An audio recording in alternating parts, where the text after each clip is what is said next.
And this, if you don't know it, is the big bombastic 163rd episode of Seddy Bimco, Part 2, The Revenge. Wow, Tim, how about that? The show that asks the question, should this movie have a revenge sequel or not? Mm-hmm.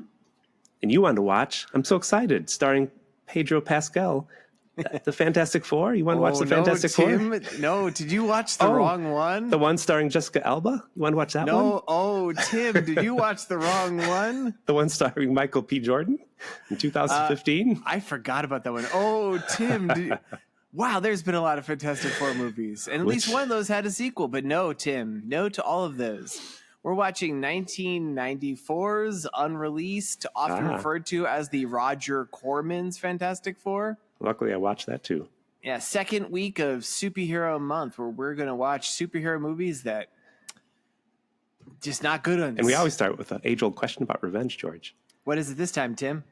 Did the guy, a man, you always want their names. His name's Matthew. Matthew? He let very biblical. He let his mermaid girlfriend move in with him, but did he ever get revenge on her for not telling him that she had 6 mercats that she was bringing with her? They're a mess. I have many questions. No questions. They're just mercats. Mercats. Is Matthew a merman as well? No, he's a human man. So he's like Tom Hanks. Is the house inundated with water? I don't know. I leave like that to Daryl imagination. Hannah in Splash, where she gets wet and she turns into a fish person? I leave that up to people's imagination. Tim, that's how a joke works. Do we see her butt? Did we see Daryl Hannah's? I forget. Fuck yeah, we do. When I was a little kid, I sure remember. But if you watch it now at Disney Plus, they put weird computer-generated hair over her buttocks. Hair on her butt? Because like the first time you see her butt in the movie is like she's at the Statue of Liberty and she's climbing over, and I remember being a little kid, be like, I'm seeing some butt. There's a butt right there. Interesting. But now they've created digital hair that hangs down over her butt, even though it's different from the hair that she actually hanging down. So like she has got like weird butt hair. Bigfoot month is over, George. We're talking about hairy breasts. Now we're talking about hairy butts, which is okay if you're into that. It's Seddy Bimco, Part 2, The Revenge.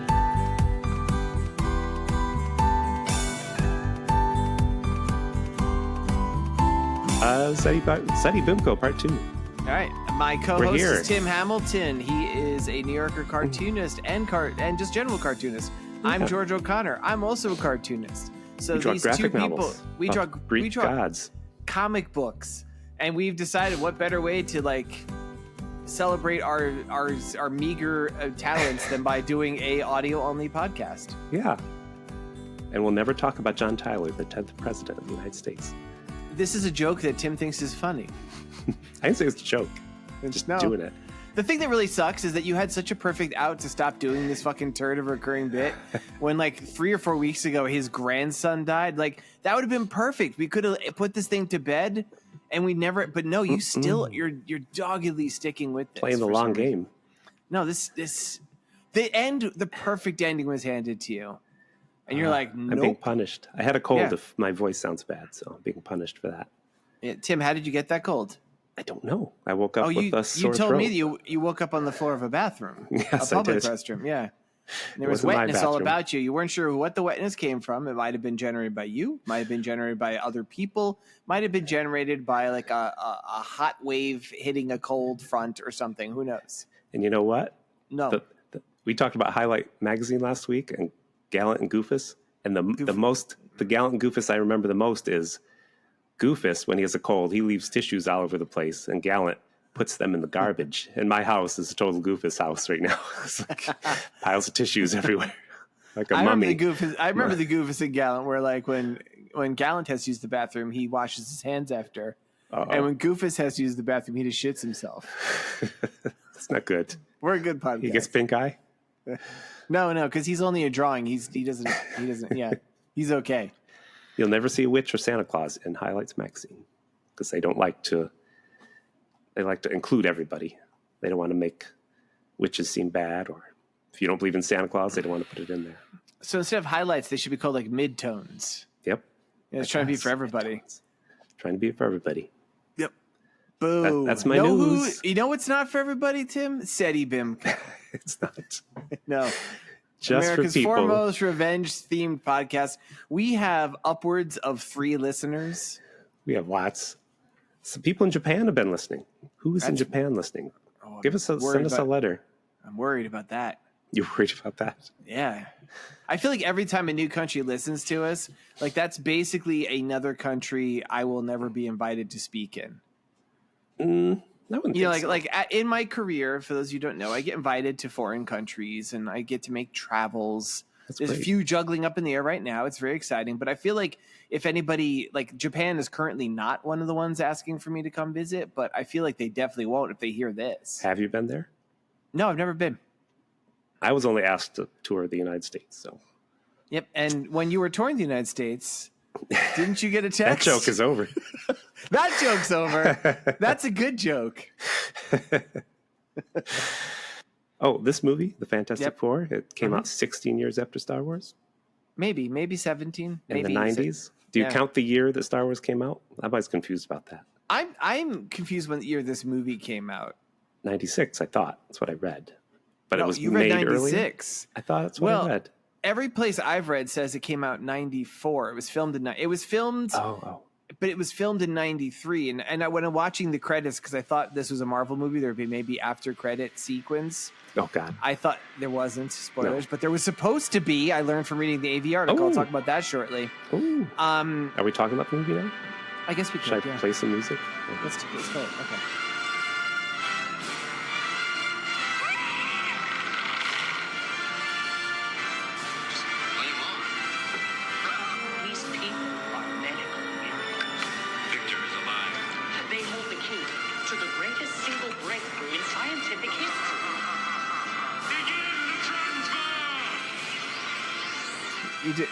The movie is Fantastic Four. It is a officially unreleased movie, though up until quite recently you could find it on YouTube. Apparently in between the week when I chose this movie and when we decided to watch it, that version was taken down. Tim, you watched a weird French dub, right? You sent me a better one. I started watching that. Oh, you did? Well, okay, yeah. There's another... Vimeo. That wasn't Vimeo. It was Daily Motion, I thought. Oh, Daily Motion. Sorry. Yeah. Daily Motion is centered in France, so they don't really give a shit about U.S. copyright law. I guess in anticipation of the Pedro Pascal soon-to-be blockbuster, presumably, they're yanking these crappy versions off. Probably. So this movie was, if you watch the end, it says filmed in 93. Most people say 94. It was never released, so it's kind of up in the air. The supposed story... Yep, you read the same as me. Yeah, is that the people who owned the rights to this, not yet Fox, though they did sell it to Fox, they had to produce a film within X amount of time. I think I read 8 years. And the 8 years was quickly approaching. So this guy, his name is Ben something, he contacted, it was a weird name. He contacted low-budget legend Roger Corman. Right. And said, can you make me this film for a budget of $1 million? Which is crazy given everything they do in this. It is. People always refer to this as Roger Corman's Fantastic Four. I feel like I do need to mention he's only the producer. It was directed by a person named Oli Sassoon. Who, he had no link, right? Is that right? Oh, I don't know. I thought he did. Maybe I didn't look him up on Wikipedia. I think I looked him up on... IMDb. Let's see. Oli Sassoon. Pete Van Scholey did the storyboards. He worked on films such as Darkman, Punisher, and Challenge with GoBots TV show. Oh, wow. Looked him up. Oh my God. The guy who directed this directed Mr. Broken Wings. Did he? Yep. Nice. He was born in New Orleans. Mr. Broken Wings. You like that song, right? That's the famous song with them, right? Yeah, I do. You know, songs. I'm a big Mr. fan. Some might say I'm a Mr. I don't know what that means. All right. Wow. So that's the story. Although I remember being a reader of Marvel comics in the read up to this, and Stan Lee was definitely hyping it up in his Stan's soapbox. He hypes everything. Maybe he didn't know about this. I don't know. I did learn this also from reading the Onion AV Club article about this, which is really entertaining. This is based on a story treatment Stan the Man himself wrote. Oh, no. Did he write anything? Come on. Yeah. I mean, I know Tim is more... Sorry, I don't mean to disparage him, but If people out there don't know, he often gave a story idea to the artists, and they basically wrote the story often. I'm more of the charitable viewpoint of Stan Lee, because having read a shit ton of his comics, I can definitely determine that you could definitely get the sense when he really wrote something and when he didn't. There's some stuff that and like, for instance, I will always say this. It's like the Beatles, like he and Jack Kirby together made some of the best comics in the world. He and Jack Kirby apart never quite hit the same thing. So he is bringing something. I will stand by that. The script, yeah. Yeah, Jack had a strange voice for script, kind of the same voice for everybody, I think. Yeah. And Jack also, unfortunately, kept trying to write young people. And he was already like, I think he was born 80 years old. So it's like, what are you doing, buddy? He wrote little kids, the Newsboy Legion. Little ruffians. Little scamps. little men wearing weird shoes. And like just smoking cigars, drinking beer. If we're losing you, that's okay. You should never read Newsboy Legion. Yeah. But I will say, I'm going to say something controversial here, Tim. Mm-hmm. Actually, it's not controversial. Everyone has always told me this is maybe the best Fantastic Four film ever released. Oh, and you think that? Super cheap. And it shows in some ways, but in other ways it doesn't. And the story is pretty good. It's a solid story. I actually feel like if this had been if someone just straight up told me this is a TV movie they did at the Fantastic Four, I'd be like, this is the best Marvel TV movie I've ever seen. Maybe the best superhero TV movie I've ever seen. It's not terrible. I was entertained watching this. It's a script, but the characters just kind of like, and now you do this, and now you do this, because there's not a lot of. It's just now he falls in love with Alicia. Now the characters fall in love in ways that are perplexing, but it reads like a good bullet pointed script. It reads like a Stan Lee sort of story bullet point where he's just going these things. So here's how the movie opens up, right? The version I watched, the version Tim watched, opened up with a couple of trailers, which is weird because like this was going to get released. We just see footage of swirling cosmos. We see like Saturn and Jupiter. And I'm like, this is almost like a real movie at this point. There's a full orchestra playing music, which I read after the fact that two of the actors paid for themselves. Oh, they hired a 48-piece orchestra. They $6,000 of their own dollars to get this movie scored. It's clobbering time. I just want to say, if I forget, Ian Trigger, he plays the jeweler I could think he was meant to be the mole man. Mm-hmm. I think he's the best actor in the film. He was a Shakespearean actor. He really chews up the scenery. Weird you brought him up right up front rather when he comes in the story. I know, because you're just excited. We're speeding ahead here. We're not. We're literally in the opening credits, Tim. I know. We haven't even gotten to the first line of dialogue of the movie. You're like, we're speeding ahead. I mean, if you're speaking about the fact that, yes, images from outer space are being shown to us, in that sense, yes. The light speed of light, yes. All right, I'm taking over something called Colossus. Okay. Yeah. Which is never fully explained, but Colossus is flying by. The entire time I pictured the metal mutant from the X-Men. Yes. If it is set up front, I missed it. In the very end of the movie, they describe Colossus as a comet. But wow, I missed that. I will tell you this, Tim. Colossus is almost certainly supposed to be Galactus. That's what I was thinking. Yeah, and the after credit scene that was supposed to be was going to be a reveal of the Silver Surfer, and they end up not filming it. I see. So Galactus, and that's why he's Colossus, because he's big. And for those of you who don't know from the comics, Galactus he's God. Yep. It's a very famous Fantastic Four storyline. It was like 2.5 issues where Stan Lee is like, what if true believer? What if he fought God? And he gives it to Jack Kirby, and Jack Kirby draws this Silver Surfer. He's like, who's this guy surfing? He's like, I guess God needs a herald. And it creates this famous storyline. Galactus is all powerful. He's giant. He eats planets. He's coming to Earth to eat planets. But then that really ties into this movie. Was it only 2 issues? It was like 2.5 issues. It's weird, man. It's like 2.5. It literally the Galactus saga wraps up in the half of an issue, and then the next half of it is setting up the next one. Wow. I guess I've never read those, or if I have, I forgot. Oh my gosh, Tim, let me tell you. If you want a treat, I'm being serious. Read Ladies at Home. We talked a lot about Stan Lee and Jack Kirby. They have this amazing run on Fantastic Four. Oh, it's I know. heralded. Yeah. Read the whole thing from start to finish. It starts off pretty shaky, But around year 2, it starts getting really good. Around like year 5 or 6, you're like, this is the best comics can be. And then it kind of ends a little bit like, Jack's tired. Jack's tired. And my favorite story, because I found it as a kid, the reprint, the Thing is kidnapped by the Skrulls to go to that arena planet and fight Torgo. And he fights like mobsters. Yeah, but Torgo's his friend. You're like, oh, you're my friend. And then like, oh, I got to fight you to the death. And I was a kid. I'd never seen Spartacus. So like a few years later, I saw Spartacus. I'm like, this is just like that issue of Fantastic Four. I was like, you guys ripped this off. Especially when Spartacus becomes an orange rock monster. It's clobbering time. So we start off, there's a professor talking about the speed of light.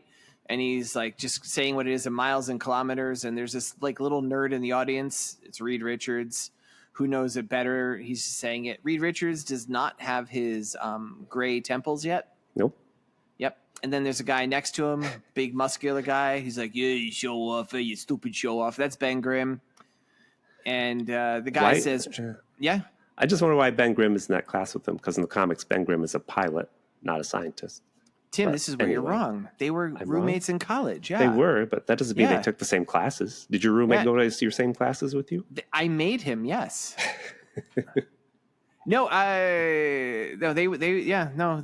He becomes a pilot after. Okay. He realizes he's stupid. Just becomes a pilot. For those of you who don't know, and from the comics, Reed Richards is at Empire University because they don't go to Harvard in that. On a full scholarship. And his roommate is supposed to be Victor Von Doom, but Victor Von Doom is an immediate dick to him. But then he ends up becoming roommates with another guy there in a full scholarship, an academic scholarship named Benjamin Grimm. And they live in a boarding house, which is weird, with 2 kids. Sue Storm and Johnny Storm. Really? That actually comes, you know where that comes from? You're going to say John Byrne? John Byrne? I was going to say, why did they put this in the story? For people who don't know this, a writer in the 90s had to make a story where Reed Richards meets Sue Storm when she's like 12. Yeah. And he's like, and she's like, oh, I like you. And then they get married later. Why? This movie clearly is drawing a lot on the John Byrne run of Fantastic Four, which is often considered the second best run after Stan and Jack's. Except for a few problems.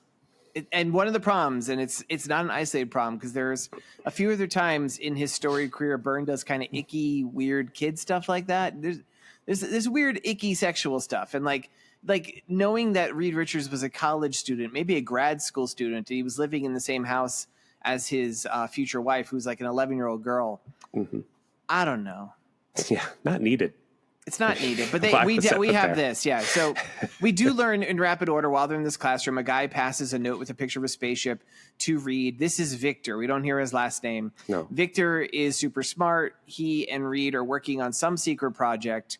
Reed keeps telling him your calculations are off. If you know anything about Fantastic Four, you know this is going to be Dr. Doom. Yeah. And Victor's like, no. Reed's like, can we at least do a simulation before we do whatever this mysterious project is? And he's like, yeah, if we have a chance, we will. And they walk by, and there's these 2 weird guys playing chess that look kind of like the Wet Bandits from like Home Alone. And like, I'm like, what's that about? They're doing an experiment with Colossus, and it's not explained what they want. Do you know what they want? We meet Sue and Johnny, their kids. Oh, yeah. They're playing video games. Did you recognize the actor playing young Sue? I looked her up. But what'd she do? I didn't recognize her. She's from Addams Family Values. She's like the girl at the rich girl at the camp that gives Wednesday a hard time. I was like, recognize her. Yeah, I did immediately because I love Addams Family. But anyway, so they're all living there with Sue's boarding house family and stuff. And then Sue's brother is Johnny Storm. Yep, Sue's. Yep. And they're going to be both little kids here. They're like 10, maybe a little older. Does this boarding house make sense? Oh, I guess Sue and Johnny's mom run the boarding house. Yep. And they're the only 2 people that seem to live there. Yep. This movie is a movie that's like, there's very few people in the world because they couldn't afford extras. You don't meet many other people besides who's in the movie. That is true, but we've definitely seen worse movies in terms of extras. Looking at you, 2012's Bigfoot. 2012's Bigfoot? Oh, remember that's the one with... They had more extras. No, they did not. They had an audience at a concert, at least. Yeah, it was 13 people. So we see that they have a good relationship with these kids. Like Ben's playing a really fake looking video game with Johnny. And then, so Colossus, whatever this thing is, which is definitely Galactus, which can travel faster than the speed of light. It's coming by Earth this night. All the human beings are excited. There's a crowd of people. All the extras in the movie. But the teacher's watching. like, enjoy watching it, and Reed and Victor are like, we have a big experiment. Wouldn't you think the teacher would be interested in their experiment? I think because they had the idea. There's like Reed. It's a plot point later that only Victor and Reed ever even thought to do this. That's weird. I think they don't trust the teacher because the teacher's going to steal their idea. They're definitely doing like a school thing on the side. I guess that's a lot. Yeah. A lot of electricity. So while the normies are watching Colossus come by, Reed and Victor are doing whatever their shit is. And like we see this weird antenna arc out of a building, which is the university, I guess. And like it's electrocuting. And Ben sees it with the Storm family. He's like, Reed. And he goes running off. Yeah. And because Victor is fatal failing, just like in the comics, just like in this movie, he's very smart, but he's not quite as smart as Reed, and he doesn't accept it. So his calculations are in fact wrong, and he's getting fried by electricity. But why did Ben Grimm even think? There's a lot of unexplained things. You like this movie, but because he lives with Reed, and Reed does. This is we see this. This happens every week where Reed destroys something with his science. He runs and he tackles Victor and makes a face like, oh no, it's not good, Reed. And Reed's like, I'll go. Reed, who is just really phoning it in, he's like, I'll go get medical help. He's like, did you see Star Wars? Did you see? Wait, Star Wars, Tim? Uncle. We got a real Uncle Owen, Aunt Beru, and Reed's hopeful is like, please tell me they're mad about droids or have blue milk. He's like, try again, you fucking nerd. Yeah, so we don't get to see how fried Victor is. By the way, Victor is played by Robert Culp's son. Did you catch that, Tim? I saw his name, but I didn't realize that was his son. It's his son. Yep. So we see some doctors are like, I'm sorry, his burns are too severe. Victor doesn't make it, but we see the doctor is one of those two guys, those wet bandit looking motherfuckers are playing chess. But they take him away. Reed's like, where are you going with them? And they're like, the morgue, basement. Idiot. Yeah. No, he says morgue. And I'm like, come on, Reed, you're a genius. That's where they take bodies. With the morgue. I've never heard it said aloud. I thought it was a morgue. Then they slap him. Yeah. Morgue. Because it's spelled that way. I don't know. Yeah. Tim. How do you spell it? So Ben's hugging Reed because Reed's sad because Victor got fried. And then we see, I guess this is supposed to be like we're not supposed to realize this. The two doctor guys who are not really doctors are like, His Highness, we must save him. If it's not already too late, we see a close-up of an eye. I'm like, yeah, obviously that's Victor, right? Yeah. So then an undetermined amount of time has passed. No, it says 10 years. You looked away. Oh, I did. Because I have I was going to guess probably about 10 years. Why is Reed's hair getting gray 10 years after college? Yep, he has temples now. And it was the 90s. I think he was good friends with OJ. It was just a lot to go through. That's right. Also, it was the 90s. Everyone looked like fucking shit back then. Yeah. You would see a 30-year-old. They look like a 90-year-old now. The other night, I was sick. I couldn't sleep. They streamed Alfred Hitchcock from the 50s. And there was an old man, gray hair, sitting with his wife. He's got wrinkles all over his face. He's got a cane. He's like, well, dear, in 10 years, we'll have to retire. Now we won't have any money. I'll be 60 in 10 years. We got to figure something out. First off, people could retire at 60 back then. Tim, that was like 10 years ago for you, right? Like you're 70 at least. What happened to people back then? Just smoking. Drinking all the time. It was fucking smoking. There was no break from it. Even if you didn't smoke, you were like on an airplane and smoke was in your face. You were in a high pressure oxygen chamber, smoke was in your face. There was smoke everywhere. Doctor's office. I was in France at the doctor's office. Emergency room. They were smoking. That was the 90s. Really? Mm-hmm. That's true. They smoked. My friend, he passed kidney stones when we were traveling. Oh, my God. Not good. Oh, painful. So 10 years has passed, and Reed is building a rocket, and Ben has agreed to be his pilot. Reed has the great temples, like he said, because why? I don't know. We never see him go to pilot school, so I'm saying. They're like, Johnny and Sue, they can go with us too, right? And I'm like, why? Are they astronauts? Because they liked it. Well, this is great too. There's no real hint that they've seen. Actually, it's kind of hinted they haven't seen each other for 10 years. No. So Reed and Ben show up at the Storm boarding house. They ring the door. It is funny. Whoever's playing Mrs. Storm, the mom, could have been the Invisible Woman too. Yeah. Like basically looks the same. And like she answers the door and Ben's like, "Hi, Mrs. Storm. Can Johnny and Sue go to outer space with us?" It's a joke clearly, but I'm like, Yes. "Oh." And so they're all grown up now. The actor who plays Johnny's there and he's all excited. And she's like, "Just don't let anything happen to my babies and stuff." And like we see Sue and Sue's hot now. And Reed's like, "Oh, hubba, hubba." They just stare at each other. They stare at each other awkwardly, and the mom's like, "Look at you, the Fantastic Four." And then she looks at the camera, goes, "Wink," and she does an arm across her, and goes, "Ta-da-ta." And suddenly they're astronauts again. Yep. They just come back to get them. Also, and in these 10 years, apparently Reed's become famous because we do see newspapers where it talks about like this thing. But why, all of them, all four of them, famous? Why would all four Reed of them is. be famous? They call it the Richards Project or something. Okay. Well, this comes up later, but I'll remember my theory. I said like this happens about once a week for Reed. He's become an infamous character. People know things up. He's big on like reality TV shows. They're like, what will Reed destroy this week? You know, they're saying, what do you think of OJ? Do you think he did it? You're friends with him. OJ stuff. Is 94 OJ time? Is that what's happening here? Yeah. I need to go in your house and remove all the yearbooks that you have. I saw, they know what you look at. I saw a little video about terms from the 90s. I don't remember any of them. Do you remember Nelville? What? One term this video talked about terms in the 90s that you should know. It was from the 90s. Okay. And Nelville was one of them. That meant someone screwed you out of something. They Nelvilled you. Never heard it. But, Tim, I'm too young. I wasn't even alive yet. MacGyvered. I knew that one at least. I knew MacGyvered. Yep. And there was Black and Deckard. That means something was hard to do. Okay. I never heard that one either. I didn't either. I think the person who wrote this was AI. And he said in the 90s, "Eat my shorts" was archaic. You would be a square. And I think 90s was prime "Eat my shorts." Yeah, I remember like Simpsons came out in like you said that to your mom all the 91. time. No, I didn't. In the 90s. I was a good child. Anyway. All right. So then we see the two guys, those two fake doctors from before.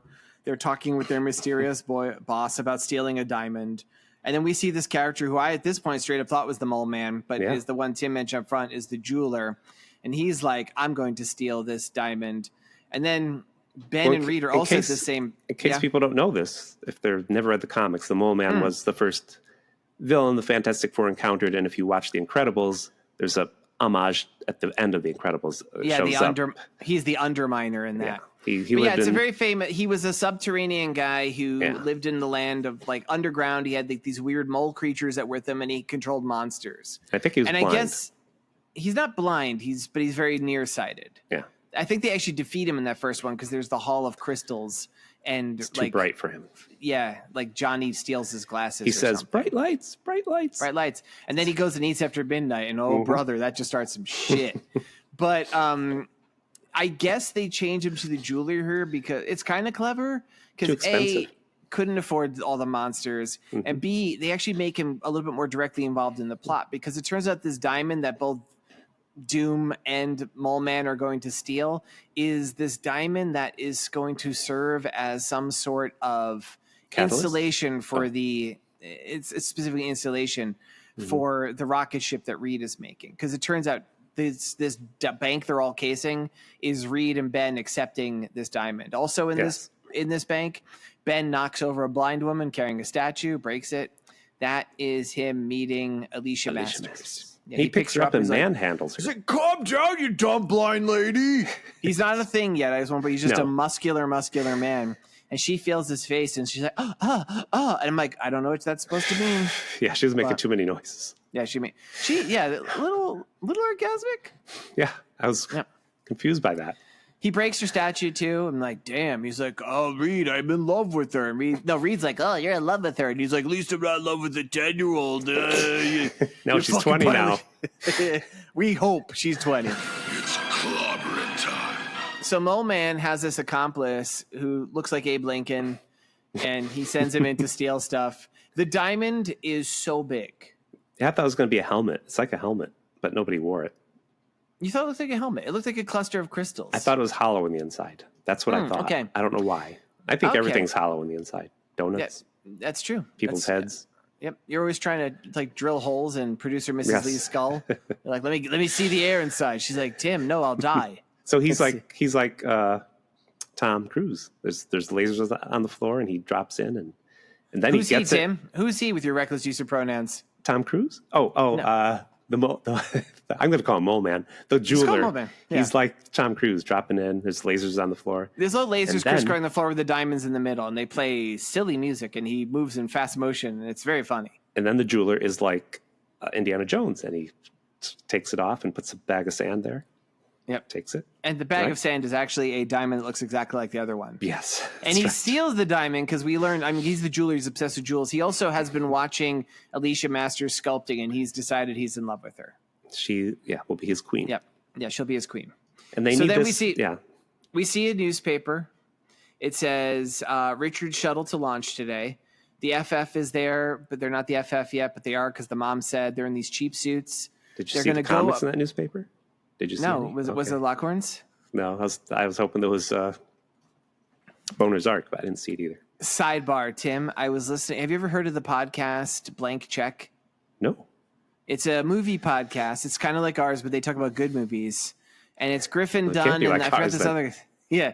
Well, the premise of it is they observe, like they take directors who had an early success and were given a quote unquote blank check to make whatever movies they wanted after that. Oh, nice. Yeah. Yep. And I was listening to an episode recently. I can't remember if it was a Sam Raimi or a Steven Spielberg, but the two hosts get into a lengthy side discussion of the Lockhorns. Oh no! I got so excited. They're stealing our bits. They are, except for I think the podcast was possibly years old, so maybe we stole from them. Why are you excited? Aren't you mad? No, because they weren't being dicks about it. I've never been a dick. You're punching down at those poor people. When I see two people fighting in a movie, I say they're like the Lockhorns. That is. Yep. That's not what you said. The premise of the comic strip Lockhorns. If anybody out there is trying to create the Seddy Bimco wiki, I hope that there is an article called Lockhorns, Tim's inexplicable hatred of. I don't hate it. You don't hate it. All right. So the Fantastic Four are going to intercept Colossus to get something from it, but it's the fake diamond. They don't realize it. And they're in outer space. And Colossus is bathing them in energy. And Reed's like, oh, no, it's a fake diamond. They're all screaming, the last minute. And during this, a man who is going to be revealed as Doom is watching, and he goes, goodbye, Dr. Richards. And he laughs in his we see he's Doom. He's in this giant throne room set, and he laughs, and then the spaceship explodes. They do kind of a 2001 Space Odyssey bit. They try. Lights fly around. You're right. They do a little bit. And then Ben becomes a monkey, and he throws a bone up in there, but then the bone becomes a spaceship. And then... Yes. So the rocket, even though we inexplicably see the shuttle explode in outer space, but then I guess it crashes to Earth. They just wake up. He says, "We just woke up here, on Earth." Well, Ben, first Ben is looking for everyone. He's not the Thing. He finds Reed under some wreckage, and Reed's like, "Isn't this weird? We're like, there's not a scratch on us." And Johnny comes running up, and he's all like, "Oh boy, guys, that was awesome!" Not worried that his sister's not there. No, they don't worry about Sue at all. No, Johnny sneezes and he sets a bush on fire. And he's like, what the? That was funny. And then that was kind of funny. It's the first hint we have, like, have they been changed? And then Sue's talking. They're like, Sue, where are you? She's like, guys, I'm right here. And they kind of do a wipe, and we see that she's been there and she's invisible. Yep. And she freaks out and trips because she can't see her legs. And then Reed stretches his hand out to grab her. She was going to fall on a metal spike. Terrible, the hand stretching. Like, for clever editing and gruesome stretching sound effects, I kind of bought this. That's all he does in this movie is stretch his hands a few times. And he does. They don't use their power. Oh, the foot is so funny. They launch a flare because they don't know where on Earth they are. Their ship is disintegrated. They don't have. So they don't even wonder where they're at. Reed, if this was the comics, Reed would gather the materials and create a radio. First, he would look up at the sky and immediately know just by where the Earth is. Like Reed's a super genius of the comics. This one, he's kind of an adult, maybe. He would be like Richard Pryor in Superman 3. He would lick his finger, put it in the air, and go this way to the bus station. He'd at least know to do that. He should be more like that. Yeah, we're like a crazy genius who could do anything. They just lay down. They're like, well, we're giving up. Well, Sue lays up against Reed, right? And Johnny, they're like, Johnny, can you make a fire? And he looks at his hand, and his hand catches on fire. Weirdly, there's these strange laughing noises in the background. I'm like, that's weird choice. I missed that. Oh, it's really weird. It's like these sounds of madness. I'm what like, was that? Don't know. I thought it was going to fit. I mean, maybe it's just like it was must a stylistic touch to be like like we're all used to the Human Torch. You know, he's the second oldest Marvel character for crying out loud. Yep. At least maybe not this version, but if you could burst into flame, you would freak out a lot. Yeah. At first. So maybe that's his madness. He's like losing it. And Johnny. So and then somehow what was that? The doctors who have been the fake. I keep calling the doctors Doom's flunkies. They report to Doom. They're like, he's alive. Yeah, they may have survived. I don't know how they know that. Maybe it was them laughing. Maybe they were there invisible too. So I couldn't decide. I still don't know where they are. Do they crash land? It's a little unclear. Like in the comics, totally Doom. unclear. I mean, Doom is referred to as Highness in here. He has a castle. Doom in the comics lives in a small Eastern European country called Latveria. I assumed it was there, but they do seem to escape from this and get to New York City within minutes. It's kind of vague where this is. And I think canonically Doom has a castle in New York, upstate New York or something. I don't know. It seems wrong. He has diplomatic immunity as the head of state. So like that's like he always gets out of like, I'm sorry I destroyed the earth. But he's got an embassy in New York, I think. Yeah, he does. Yeah, but doesn't he also have a castle? That I don't know. When the X-Men fought them and he fell in love with Storm and Storm fell in love with him, wasn't that in a castle in upstate New York? I can't remember. Anyway. Can't remember. The world at large thinks they're dead. We see Julie Masters is sculpting a memorial statue from them. What did I call her? Oh, Julie. Who is Julie Masters? I don't know. Let me look this up, Tim. Hold on. This part confused me because a kid delivers face masks that are clay to Alicia, and he's like, "This is for that sculpture. Those guys. They're heroes." Yeah, and they're making a memorial sculpture. I think why this did guy, they have masks of all their faces? Why? There was actually a line. He says they must have used those to make those helmets. Okay. Yeah. And she didn't know it was Ben until she felt it. Didn't she know his name? She doesn't know he's Ben yet. No. Yeah. All right. Also, All right. this You guy, win. this guy who shows up has a winged baseball hat on, like Hermes, the Greek god. I think he's supposed to be Willie Lumpkin. Oh, okay. Willie Lumpkin is the Fantastic Four's mailman who is oddly a recurring character years before the Fantastic Four existed. Do you know this? That he was a comic strip character that Dan DiCarlo and Stan Lee created? Did not know that. Yeah. Willie Lumpkin was that. a postman. They tried to sell a syndicated newspaper strip.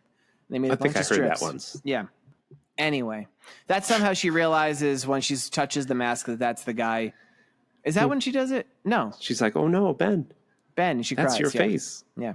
Ben, she cries. The mole man guy is talking to his homeless army because instead of having a bunch of moloids, he has like a bunch of hobos.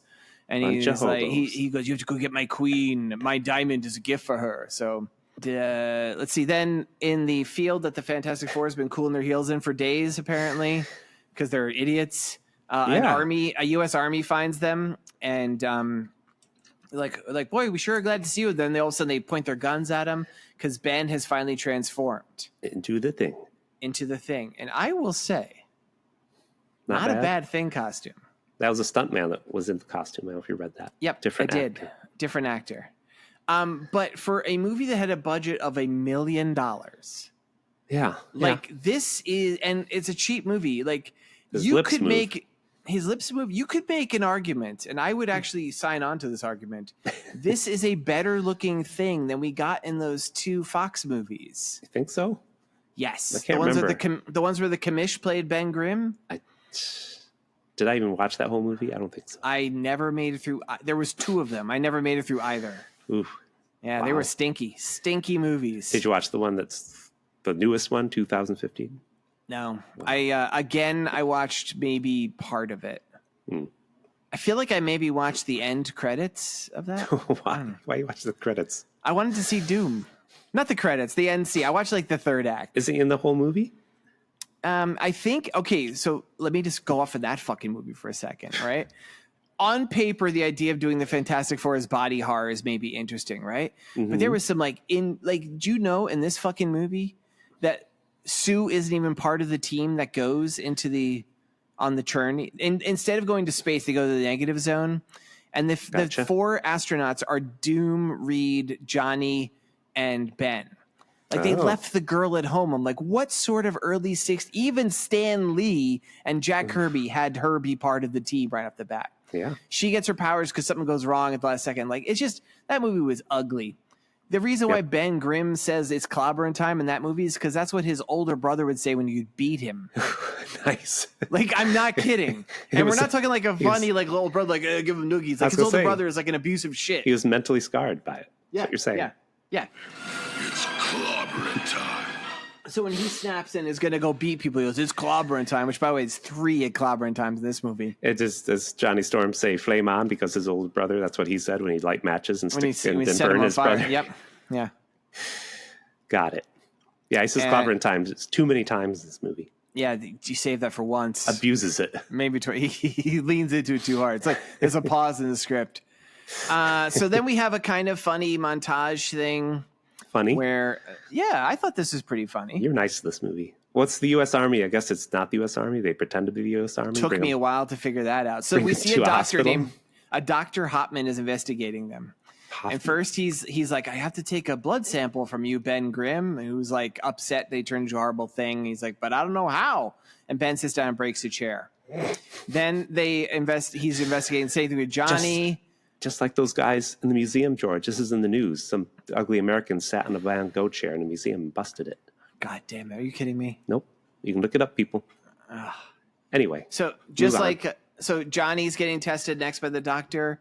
And he's like, I have the power to make flames. He's like, well, do you know how? He goes, no, because maybe I just say flame on. And then he bursts into flame in his hands. He starts screaming, God, ah! And he goes, flame off. And it turns off. And he goes, well, guess we kind of figured out the magic words. I thought that was funny. Sue turns invisible and startles the doctor and makes him inject himself with whatever he's going to inject her. Yeah. And then we see Reed, and he's just like, just take your own blood. And Reed's like, okay. And then Reed grows super long and shows down his throat and chokes him to death. And Reed's like, do you want a stool sample too? Got that here? And he goes, I shit rubber. Oh, Jesus. Then we have close-up of Dune's tented fingers and his big metal gloves. This is kind of funny. Like, he's the actor playing him, like he has to overact. He does. And he looks like good Doom cosplay. Yeah. Like, if you were walking the floors at a comic show and you saw this Doom, you'd be like, let me stop and get a photo with you. But it looks a little chintzy in the movie, but it's very, very comic accurate. I wonder what Robert Downey Jr. is going to do when he plays Doom, because it's hard to act with a metal plate in your face. Here's my prediction for watching those modern Marvel movies. He's going to take his mask off early and keep it off. Have you watched those Spider-Man movies? Spider-Man takes his goddamn mask off at the drop of a hat. Calls himself Peter to everybody. And we've learned out that Hopman, the doctor who's been investigating them, works for Doom. And I'm still like, what? I didn't put together that it wasn't the real U.S. Army. So they're like, they've been kept there a long time. Yeah, it's been a while. And Doom is like, Colossus gave them powers. And what if we took that power and put it into one man, which is like your favorite supervillain, the Super Skrull. Yes. And Doom's like, I must pay a visit to the jeweler. I have a need for that diamond now. So Doom's flunkies go to rob the jeweler / mole man. The hobos get a drop on them immediately. The FF are still under wraps, and things like, I want a cure, but Johnny's like, I want to escape. And they have a talk about it, and they're like, okay, we'll escape. Well, the doctors come in suits to get more blood or whatever, and they just spin the camera around and you hear fighting. They don't show it. I don't know if you noticed that. It's very Batman. The camera does a twirly thing. We hear pop, pop, pop, pop noises as the thing apparently beats these 3 doctors out. And the 3 doctors, Reed, Jew, and Sonny. Reed, Sue, and Sonny. Yeah. Reed, Sue, and Johnny steal the outfits. They leave Ben there. He plays strip poker with the unconscious guards. It's a weird scene. Is that what he was playing? Yeah, he's like, I'll bet you underwear. And they he's only wearing underwear. His big robot mouth is chewing their underwear. You're like, what happened? Kind of cool scene where Sue knocks out a garbage. She's invisible. Good acting by that guy. He pretends he gets punched. He's like, oh. She's like, ouch, ouch. Reed does some computer shit, finds out that, she does say ouch after she punches He's as smart as Richard Pryor. He just types in, open doors. I'm going to posit Richard Pryor is smarter than he is. Yes, I think so. Yeah, I think so too. The thing gets impatient and he smashes one of two doors he smashes in this movie. They just walk out. they pull an alarm and he's like, okay. I'm like, why didn't you do it in the first place? He smashes out. Yep. And I'm like, are they in Latveria? And then they meet Doom for the first time. And like Johnny's being like, you overgrown tin can. And Dune like Dune's pretty mincing in this. And he's really talking. He's like, you could just go back to your room, or you could elect to go back to your room in pain. Okay, pain. And so a bunch of guys come and dress like Dr. Doom, kind of. Like I Doom thought, bots, or are they real people? I was wondering. I think they're real people. Because Sue Storm in the comics murdered two of them. So she definitely straight up murders a couple of them. She turns invisible and shoots them. I was like, wow. They shoot each other. Oh, is that? You're right. She seems to turn invisible in this movie, and she's gone because they just shoot each other, thinking they're going to shoot her. And another scene, she turns invisible, and they run into each other trying to grab her. Maybe she's like a Kitty Pryde from the X-Men. Maybe. Ben says his first is clobbering time. He's doing most everything. He is. Really, the rest of the Fantastic Four, like Sue kills a couple guys. Johnny's like, I'm going to make a way out. And he's shooting a fire blast at a wall for like the entire battle. It's animated. It's cartoon. Mm-hmm. It's nice animation. It is. Yeah. It doesn't look real, but it's like, I'm like, okay, that's a way to do it. Reed trips like 6 guys with his stretchy leg. That's his big stretchy thing. Yeah. That's funny. And then Johnny's taking so long to get out. Ben's just like, all right, I'm going to smash the wall. And he smashes the wall. Yep. So Johnny does effectively nothing throughout the entire fight. Yeah. This is my favorite part of the whole movie. He could have burned them up. Yeah. What's the favorite part? So they've beaten up all of Doom's goons. They smash out their way out. They escape. And then Doom, who's apparently been waiting outside, just waiting to hear this end, he walks back in. So, my friends. I know. And then there's a pause. He goes, It's such a great one. I'm like, and then that one, like, Doom has lost all credibility. Like, I know. He just walks in, like, in the comics, Doom is often cited as being the greatest supervillain of all time. Yes. Because he's not really a villain. Like, he's got a lot of honor, nobility. His greatest failing is that he thinks he's smarter than he is, but he is the smartest man in the world, except for maybe Reed Richards. He is. Mm-hmm. He's a very interesting and nuanced character. This Doom is a fool. Yep. Like the way he goes, I stopped the movie so I could type it. Back to the drawing board. Well, I let my goons get beaten up by these 4 guys. They just walked out. I'm not even going to chase them. No. And then, no. He's got laser guns in the comics everywhere. Yeah, he's got laser guns in this. They see a weird laser. That's a point. I didn't know what that was about in this point. We don't know where this is. But so I don't know how they got back to New York. Yeah, I don't know. It could have been in New York all along. It was a castle on a cliff. I know, but like he has a castle upstate. It could have been like... That's what you say. In New Paltz. There was that castle on the river. If you're taking the train up. Yeah, the Bannerman Castle. Yep. I like that castle. I do too. It fell down. Again. Yeah. So they do it. There's a big 4 on the screen. It does this weird wipe. Yeah, the only time. I was like, where's that? Where'd that come from? How dare you do that once? And the FF are somewhere. I wrote down in the Baxter Building, maybe, which is their headquarters in the comics. It did say Baxter Building at one point. I saw it. I know, but I couldn't remember it was this place. Oh, actually, I saw the outside once. It said 404 Freedom's Plaza, which actually is another John Byrne creation. It said 444 once. I saw it. Wow. I looked outside and it said Lego store. Yeah. And Sue comes out being the woman. She created costumes. Yep. That's not yet. Is it? No. Well, they're working on stuff. This is kind of an important part. I got to say this part first. Okay. So Sue's like goes to Reed. She goes, "There's something that shouldn't be unsaid," and then she goes, "Why am I always so shy around that's you?" Right. And Reed has this realization. He goes, "That's your whole problem. You're really prone to being shy, and so you vanish. Johnny, you're a big fucking hothead. That's why you turn stuff into fire. I stretch myself too thin, so I stretch. To take care of everybody. You're a horrible rock monster. Now look at you." He's like, "Our DNA's been altered, but Colossus has touched our psyche and decided our greatest defects are our strengths." And then Johnny yells, "Holy Freud, Batman, you're right." Ben goes, he's like, "Fuck you all. You all get to turn off your powers. I'm a horrible rock monster." He flips his little fingers up and he goes out and he goes. He screams in the streets. He walks around going, "No." It's like a music video with no music. It is. And he leaves, and he's walking the street scaring people, screaming. There's an Alan Alda movie poster, which is definitely the time. He passes by a hobo. He dresses like a hobo. He runs afoul of an ornery chef throwing out trash. Mm-hmm. Sue makes them costumes then. They look like the John Byrne costumes. They're blue and white. Nobody knows what you mean. They know. This podcast is too John Byrne centric for people. Too John. Their costumes were dark blue and blue originally, but John Byrne, the artist who did the comic in the 80s, changed it to white and blue. White and dark blue. Yep. Yeah. Yep. And she's saying, well, what will we call ourselves without the thing? I guess we're like the Terrific Three or the Thrilling Is this your Three. list? Yeah. All right.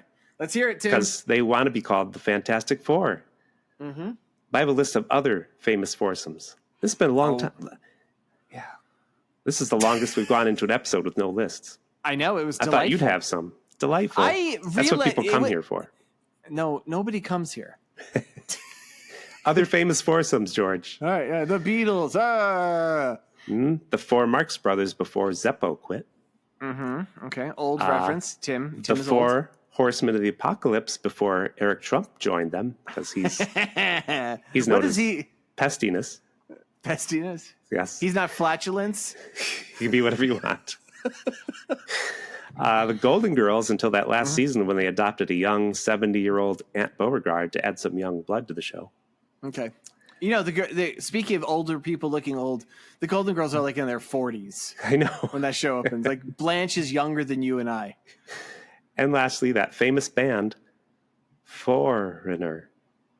Boo. You thought I was going to say that famous band, the Quarrymen, with John, Paul, George, and Pete Best. Pete Best. But I didn't want to do that. I thought you were going to say that famous band, the Silver Beatles, with John, Paul, George, and Pete Best. Or was Stu Sutcliffe a fifth member at that point, Tim? Might have been. Maybe. You know your history better than me. Yep. I know almost everything better than you. You dropped the references. You know 2 scenes of Star Wars. Moments, people. Oh, yeah. This movie, all based on coincidence. The Abe Lincoln hobo runs into Ben, recruits him. Alicia has been kidnapped. I guess we should have mentioned that. She's been kidnapped by the hobos. And she's been made to dress up as like a weird queen. And Ben joins the Mole Men because there's a plot here, but there's not much emotion. He's just like, okay, I'll join you guys. Yeah. I'm a child. It's a recurring theme in the comics where Ben, who is a monster, often feels a kinship with Mole Man and his monsters. Mm-hmm. It's a little bit lost in here where they're not monsters. They're just kind of clownish homeless people. Yeah. But yeah, so he's hanging out with them because he's left the Fantastic Four in this one afternoon, I guess. Yep. There was a great scene. Mm-hmm. So a hobo who, like, this Mole Man's going to check out something, and he leaves this one hobo to watch Alicia, and the hobo immediately goes up and is like, right. And he comes back in, and the Mole Man gets right up to his face. He goes, choose one. He holds up his 2 hands, and the guy touches one hand. He slaps him with one. Total Three Stooges. I laughed. I'm like, what? He's like, I said watcher, not sniffer. He was the best actor. He was a Shakespearean actor. He was good. Yeah, you said that already. Yeah. We see Doom back in wherever the fuck Doom is, and he's like, I'm going on a road trip. Because he had sent his goons, and his goons immediately get outclassed by these hobos. Right. And Doom's like, you're going to fuck it up. He tells some other doctor there, he's like, I trust the laser will be finished. We're like, oh, well, laser. And at this point... drawn out. I don't know if you skipped this part. Long, drawn-out, suspenseful scene where Reed compares the writing of his old pal, Victor Von Doom, with the handwriting of Doom. He realizes too, because he's like the only person in the entire universe who ever realized that you could take energy from Colossus was Victor. So he realizes Victor is Doom. Also, because in something college, that I think everyone. In college, Victor did a comic strip. It was called Victor Von Dilbert. Boner's Arc? Victor Von Dilbert, about a mid-level employee and his struggles with office politics and the mysterious Colossus in space. And there was a new comic strip, the same style. It was called Doomsbury. It's like same artwork. He's still alive. And then there was a third one called Doom County, but it just was actually a guy who was influenced by Doomsbury. Yeah. Yes, it was. Yep. And that didn't last as long. So sadly. let's see. Doom is going to steal the diamonds. He shows And I thought up. we were going to see Doom's power. Like, I thought he'd show up and shoot him with lasers. You know, Doom's got all these gadgets. To his credit, because he brings his goons, Doom definitely beats the shit out of the Mole Man and his dudes. But his power in this is it's basically he's got bulletproof armor. It's a very dark movie. I don't think they want you to see the sets too much. Didn't you think? That's true. It's a 11 show. Yeah. He quickly makes short work of the Mole Man and his goons until Ben runs up, and Doom is like... Well, Ben sees Alicia. And Ben's like, don't touch her. And Doom puts a gun to her head. No, that's actually that's the Mole Man puts a gun to her head to shoot her. And he's like, I'll shoot her. And Doom's like, so what? And then... That's kind of funny. But yeah. But then Doom gets her because he's like... This is what happens. I wrote it down, actually. This is Ben's... he says, Doom, it's clobbering time. It's the second clobbering time. It's clobbering time. And Alicia hears this, knowing that Doom is this guy and that she doesn't know that Ben is a rock monster. She goes, Ben, no, I love you. And he runs off at hearing this, and he becomes Ben Grimm again. I know. Ben Grimm's become soft around. I will also point out, in case you're confused, their entire extent of their reactions, of their interactions, he knocked her down as a human in a hallway, smashed her statue, picked her up, was like, you're okay, right? She felt a statue of his face when she thought he was dead.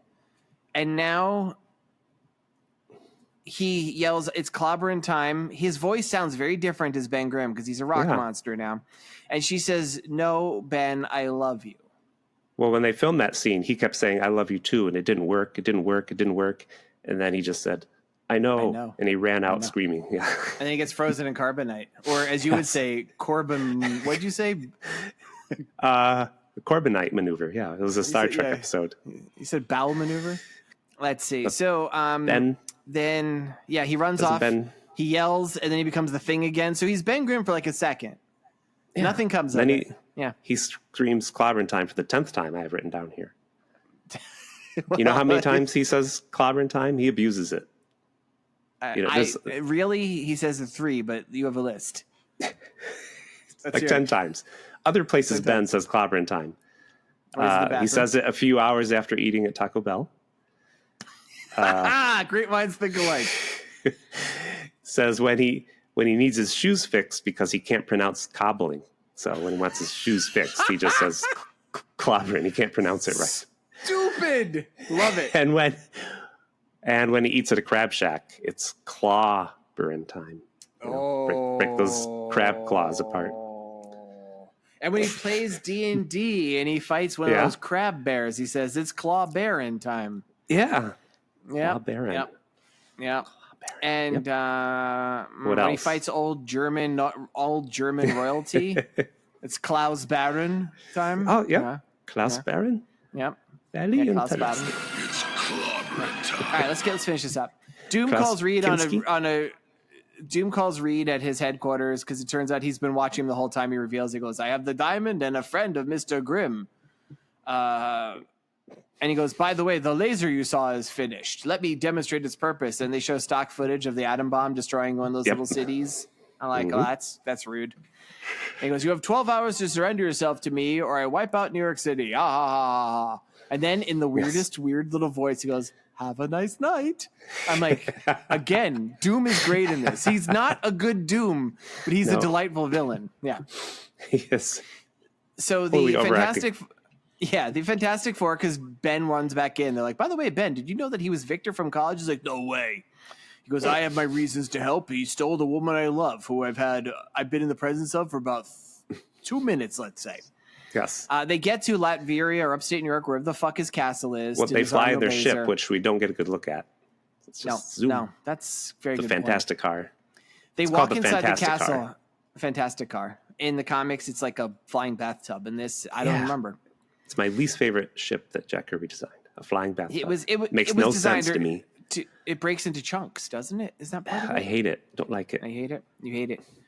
They like immediately the get caught in these. You hate the Quinjet? No, I like that. Oh, okay. And the SR-71 Blackbird, which is the X-Men's ship originally. I like those ships. Yep. What other ships do you like, Tim? That's it. That's the only two Do you like teams, I shipping? think. Do you like shipping? I don't Reed like- and Victor. Shipping Reed and Victor, yeah. You see, I'm like using the that. lingo of the kids. Yep, the kids, I Yeah, know. I'm a stand for that ship. You MacGyvered those words together. It's got a lot of riz. All right. So they go into the castle. They immediately get caught in these tubes that are like supposed to hold them in place with force energy, fields. or maybe they are, because they look like they're force fields, but like basically Reed, while Doom is monologuing, he's able to stick his toe out a little bit long, and it kicks over the ray that's holding him in place. Kicks over the laser. So silly. And so they get out, and The beam gets shot towards New York, and Yep. the Human Torch turns into a CG effect, full flame, flame on, yep, and flies. It's the only after time it. he does a movie. He flies. So apparently, George. and he has enough time to talk and then fly. He flies. It's a beam, a laser. Yeah. It flies at the speed of light. George, Johnny just like last currently has week, faster than the speed of light. Yeah. when I said in Superman, when they did the video game of Superman avoiding the rockets, it looked like the Fleischer Superman film they copied. This also, thought I this went did and too? looked. It did too, and the Human Torch gets in front of the beam and he flips around. That's also Spoilers. when Superman tries to stop a beam. It's the episode called "The Mad Scientist." You ever see that one? Okay. Superman No. flips around. I think they rotoscoped or copied it. Homage. Interesting. Okay. So they have another fight. Ben yells for another time. He goes, clobbering time. does for he say real. clobbering Beats up time? goons. Yeah, he literally says clobbering time for real this time. He's always a little variation. Doom, like we see his hand above the button. It takes him so long to push it. There's no reason. Yes. Sue uses her force fields out of nowhere, which is kind of cool. I didn't even notice. Yeah, she shoots like two round circles and knocks some dudes out. Yeah, like you said, Johnny becomes a cartoon. Ben rescues Alicia. She feels And up his rocky hide in a way and makes weird panting noises again. He does. He's like, I'm like, are we meant to be seeing this? Reed does stretchy hands. He punches people. Man, he doesn't really punch people. He only does Doom. He just beats up Doom. Yeah, they just fist fight, which is like in the that's comics, not how Doom fights. No, Doom is a guy behind the scenes mostly. Fisticuffs. He doesn't. And he's also he's kind of like Iron Man. He's in a suit of armor. He's also like he's like Iron Man and Doctor Strange had a sexy baby. He's got magic powers. He's got all kinds. And this, he just gets punched a bunch of times by Reed, falls off a goddamn cliff. And Reed uses his stretchy arms to hold him. And he goes, "You don't have the courage to strike the final blow." And then his glove falls off and Doom plummets into the mist. Into the And mist. Sue appears And Reed doesn't after try they to beat up all the help him. goons. Nah, because Reed's like, I tried, kind of. And Sue's like, let's go home. And he like leaves Doom's glove on the edge of the cliff, and the glove moves by itself, because I guess that's where the thing from Adam's family came from. And then Johnny, who is sequel. apparently faster than light, gets in front of the laser, does the whole tumbling about thing, which looks silly.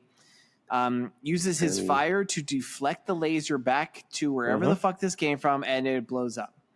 And That's how fire works. Yep. Fire Then- versus laser. Everybody knows light can't go through fire.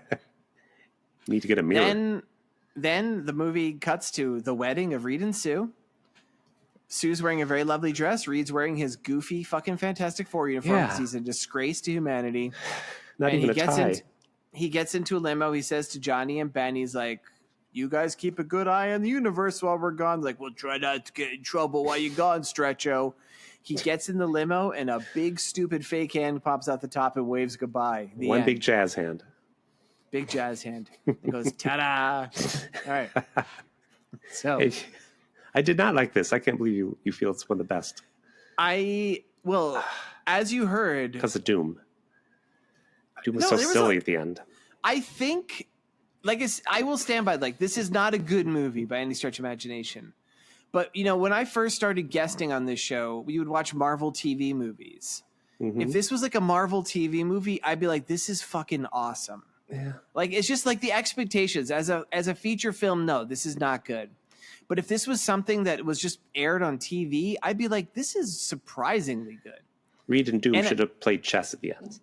Who the winner wins all. That's what. Oh my God. Just like Reed Richard. I mean, just like Professor Xavier and Magneto. Did they do that once? Oh, they were playing chess in prison. That's literally how the first one ends. Yeah, and he goes, "We're the future, Reed, not them." That's my Sarah McKellen. With their plastic With the chess plastic pieces. Man, you know what?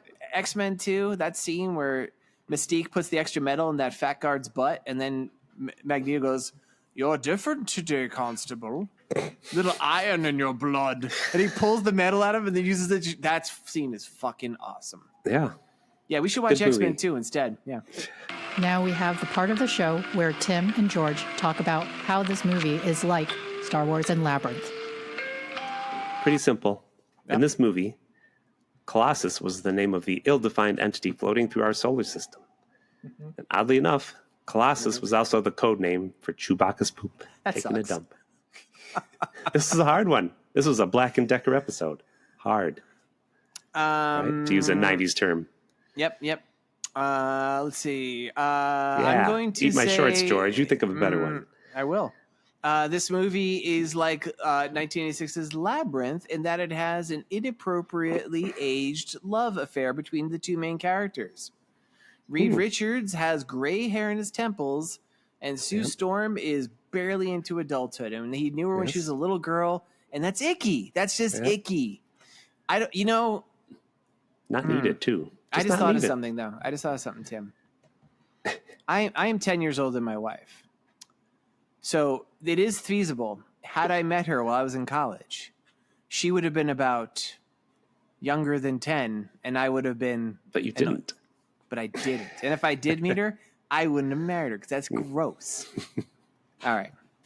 Not needed. Why couldn't Not she just needed. be an astronaut in school with them? Why did John Byrne do this to us? I thought you were going to say Hogwarts.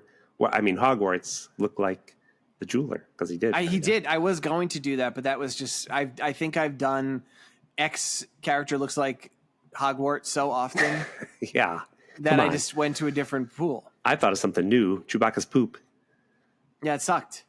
When Chewbacca goes to the bathroom, Khan's like... Everybody knows that famous scene in Star Wars another where Chewbacca Colossus. takes a shit. Going to leave another Colossus in there.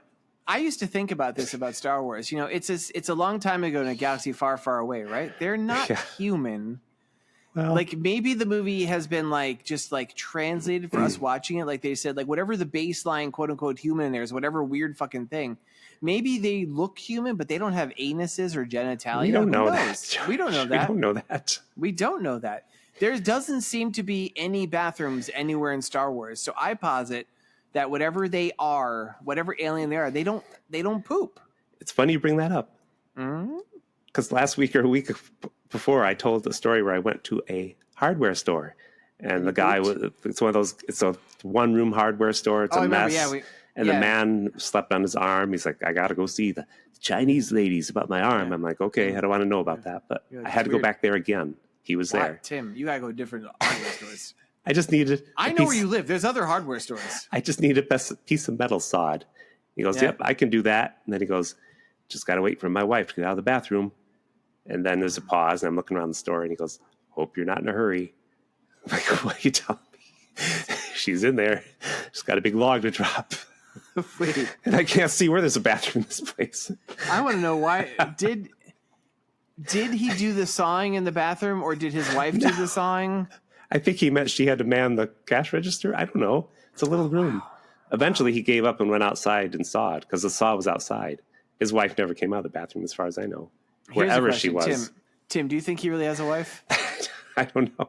Do you think she went to the bathroom 20 years ago and just left town and Yes. never? I think he just Like, wanted me how to you hang doing out, it? so I talked to him. Wherever you are, wherever you're hiding, I'll find you. I'll get you. I'll get you. Revenge. I'll get you. So lately we asked if these movies should get a revenge sequel. And you know what, George? Yep. I'm just going to go first and say yes. Yeah. Oh, nice. I want a sequel to this movie. What would it be? I want them to reboot this movie series because of Reed's explanation. He said they got their powers because of it reflected how they felt. Yeah. So I think they could have had different powers. Reed feels he had to stretch himself too thin to help everyone and to take care of everyone. So I think in this new revamped sequel, he would have he had the power to turn into a 1950s housewife. Wait, he had the power to become Mrs. Storm? Yes. Okay. And Sue Storm, she's shy and quiet. So she would have the power to turn into the quiet Beetle, George Harrison. Wow, that's a pretty good power, actually. is. That guy had a lot of money. Here comes the bad one. Uh-oh. Johnny's a big hothead. He'd have the power to turn into Mel Gibson. Big Oh, hothead. wow. I didn't realize he was so deeply anti-Semitic too. Well, Ben Grimm, he's always using brute force instead of thinking things through, so he still becomes a big rocky thing. Mm-hmm. And during their first mission against Galactus, Johnny Mel Gibson blames the Jews for this false god showing up, and Sue Harrison plays While My Guitar Gently Weeps soothes the soul of the Silver Surfer. And Reed makes everyone dinner and coffee. And then the Thing smashes Johnny for being such a dick. Because the Thing is canonically Jewish. Yes, too, so yep. yeah, that's good. The end. The end. Good. There you go. I like that you kind of snuck back. I knew it would happen. Kind of back into making sequels. It's a list that's a story. See how quick. Is it a list? Is it a list? The end. The end. All right. How about you? Let's see. Well, I was actually going to make something similar, but believe it or not. Yeah. Really? The same idea? No, of course not. So yeah, I want there to be a sequel too, because this movie is crying for a sequel. We see Doom's wiggly glove. Mm-hmm. There was going to be the after credit scene to the Silver Surfer. Mm-hmm. It was going to be played by Stan Lee, wrapped in tinfoil. Yes. Yeah. Colossus is clearly Galactus. Oh, this is after Terminator 2, right? Or were they making it at the same time? They would have had, if they could afford that technology. Given the state of the computer-generated Human Torch, yeah, I don't know what happened. They could not afford the tech. They had $1 million. Some poor guy would have died of skin cancer. Like, didn't the Tin Man have a problem after they sprayed him? The first Tin Man, Buddy Ebsen, yeah. had to quit the movie because he had crazy reactions to it. He was shitting bolts. Yep. Like his body would absorb it through the metal of the paint through his skin, and he would shit out actual machinery. He called them Colossuses. He called them Colossuses. He threw them to outer space using his superhuman strength. Yeah, just say it should have had a sequel. I would have loved to see Revenge of a sequel. It's obvious. Doom's there. He gets their powers. He becomes the Super Skrull. And in fact, that's how Doom survives. He falls onto a UFO, and it's these aliens who can change shape. He's like, what? And they're like, we're going to help you steal the Fantastic Four's powers. He does it on their honeymoon. He fucking cuckolds the fuck. Well, there's a cuckold. That's the wrong term. He shows up and cock blocks Reed and Sue. They're about to, do the deed. There's going to be some weird, kinky shit there because he's stretchy and she's invisible. It's going to be weird looking stuff. Weird. Doom shows up and he steals their powers. Then he steals Reed's power. Ben's powers and Johnny's powers. And he's got all the powers. And there has to be a big sacrifice where Ben has to become ugly again, even though now he can make sweet, sweet love to Alicia. It's clobbering time. And blah, blah, blah. And at the end, Colossus lands, and wouldn't you know it, he's a giant metal Russian guy. Surprise X-Men crossover at the end. Yep. You're going someplace. I was going someplace. You I shit stopped. on it. And then a German guy goes, bippity bop, and he teleports. And then a Canadian guy goes, hey, bub. And it's cool. And Storm's there. That poor cook. The poor dishwasher wants revenge after he sees the Thing as a hero. You know who that cook is? You know who that cook is? Bourdain. No, that wasn't Anthony Bourdain. That cook was Eunice the Untouchable. Wow, George. Yep. He uses his powers to rob. Are we over yet? Let's end this. Superhero month. Embrace your nerdiness. Was sick. I was one that was sick. It's like, George had to move it up, and I'm like, I better get this done. I had to get it done too. I didn't have time. All right. Next month. Next week. Wait, Tim, do we get a mail? Tim, do we get a mail? Well, we didn't have it earlier, and you tell me never to check. Check now, Tim. Nope. Damn it. Next week. We're going to do better. So I went back and forth. I found so many things. I chose Argo Man, the Fantastic Superman. Filmed in Britain, it looks like. It's in English. It's on Tubi. Argo Man, the Fantastic Superman. I went with something off the beaten path. It's not a comic. It's a superhero.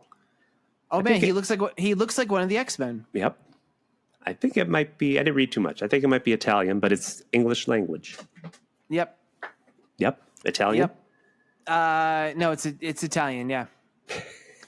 Do you want to know what the? Oh my God, Tim! They have posters of this at It's in the posters at Alamo Drafthouse. True dat.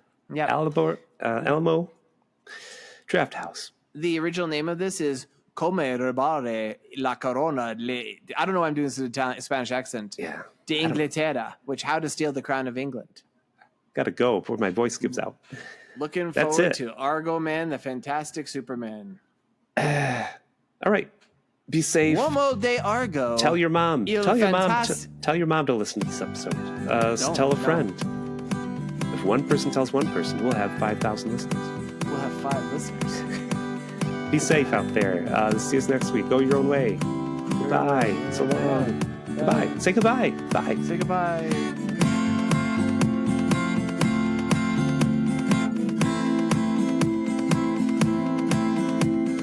This has been a Pity Party Line production. Party line, it's a party line.